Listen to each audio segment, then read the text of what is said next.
Number হাদিস শরীফ, আকিস দীনাকা ইয়াকফিকাল আমালুল কলিল। 1 number হাদিস শরীফের অর্থ, তোমার ঈমানকে খাঁটি করো, অল্প আমল নাজাতের জন্য যথেষ্ট হইবে। 2 নাম্বার হাদিস শরীফ, খায়রুকুম মান তাআল্লামাল কুরআনা ওয়া আল্লামা। 2 নাম্বার হাদিস শরীফের অর্থ, তোমাদের মধ্যে সর্বোত্তম ওই ব্যক্তি যিনি কোরআন মাজিদ শিক্ষা করেন এবং শিক্ষা দেন। 3 নাম্বার হাদিস শরীফ, তালাবুল ইলমি ফারিদাতুন আলা কুল্লি মুসলিম।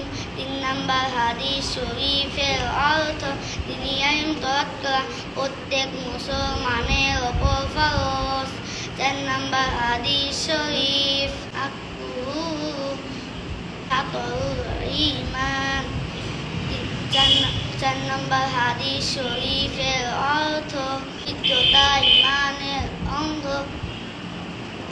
5 নাম্বার হাদিস শরীফ।